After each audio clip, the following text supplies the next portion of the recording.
Welcome to my channel, Gluscious TV. Ito po yung in-order natin sa Shopee ngayon. So, pasensya na sa boses ko kasi nagkasakit po ako. And ito pong in-order natin ay yung gagamitin natin sa halaman. Kasi nga, very useful ang in-order natin para sa ating drip irrigation. So, kaya in-order ko siya. Kasi makakatulong to para yung halaman natin ay malapit na ang summer ay hindi po ma-dry out. So, ito na po yung ating in-order sa Shopee. Ayan, 10 pieces po ito. Murang-mura na kasi 10 pieces ay 52 na. Kasama na po yung shipping fee. Kaya, mura po siya para sa akin kasi 52 lang. Ayan, so, suot lang ito dito. Ay, hindi natin ano. Yan. So, tapos lalagyan po natin ng bottle dito. Yan. Tapos, ito, i-adjust to. Ito ang patakan ng tubig. So, papakita ko yan sa inyo sa garden. I-demo ko siya sa inyo para makita nyo yung use niya dun sa ating garden. So, sa ngayon kasi nag-unbox muna tayo ng ating parcel. So, ayan. Napakalaking tulong nito sa ating garden at nang hindi po lagi tayo namamatayan ng mga plants, lalo na pag summer kasi February po ngayon, next is March at siguradong summer na summer time na naman, sobrang init at ang kagandahan po nito kasi drip irrigation siya. So yung sa bottle na gagamitan po natin ito, pwede natin lagyan ng mga vermity para dire-diretso yung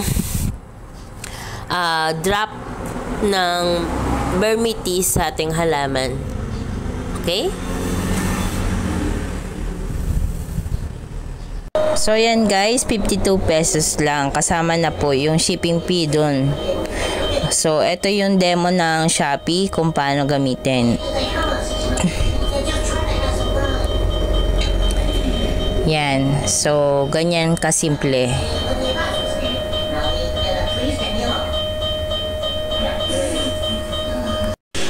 So yan, 10 pieces po yan at may description po siya sa kanyang shop. So recommended naman po itong shop na to kasi okay naman po yung kanyang mga products. So na-try ko na.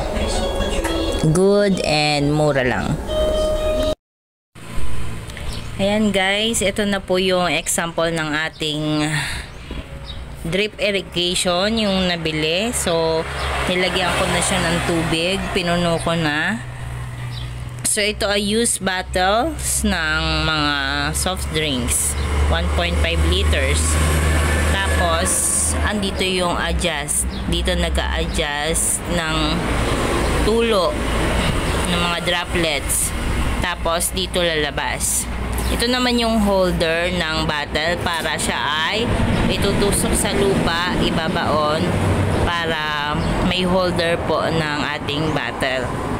Tapos habang naka-hold siya, nakatiwarik, so ititiwarik po siya, ay magdadrops po dito yung mga tubig. So eto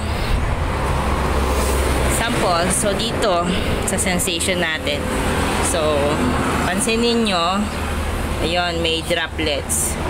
Kaso nga lang, medyo luwag yata yung ano eh. Yung isa hindi doon natulog. Wait lang. So, ayusin natin. Ayan, so dito po ina-adjust yung water droplets dito. So, pasensya na po kayo sa akin boses kasi nagkasakit po ako. Kaya medyo paos.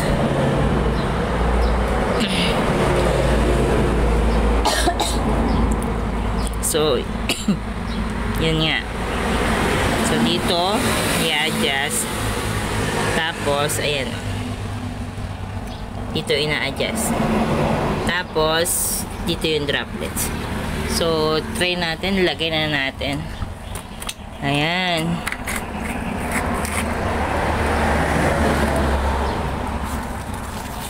Ayan siya. So, yun. Mga drops na. Kaso hindi siya lumalabas sa mismo ano. Pero okay na rin to kasi mahalaga lang naman may droplets. So, lipat natin. Yun.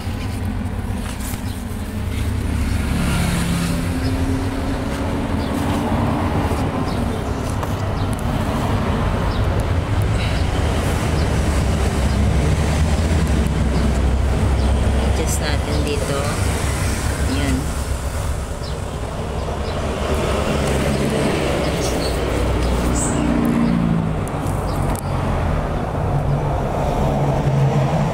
adjust pa natin, pihitin pa natin.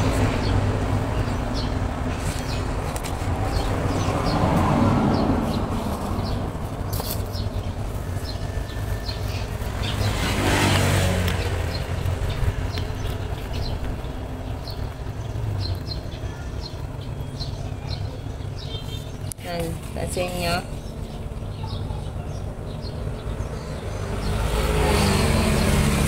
kaso malakas po siya para sa akin. Dapat hindi ganyang kalakas, kailangan yung unti-unti lang kasi pag ang ganyan sobrang lakas din parang baka ma-overwater, kaya yan tama lang yung ganyan, no, unti-unti lang. Diba? So, yan yung sensation natin.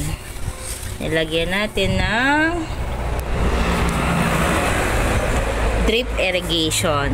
So, hindi na tayo kailangan mag-monitor ng pagdidilig dito kasi tinutulungan na tayo ng ating drip irrigation system.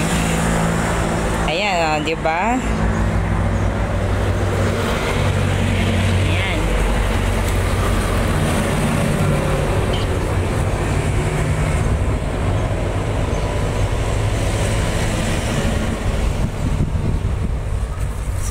Okay naman po. Okay naman. So, ayan, 10 po yung binili natin at naglagay lang muna tayo ng sample ngayon. Thank you for watching. Hope you subscribe to my channel, Glecious TV, and click the like button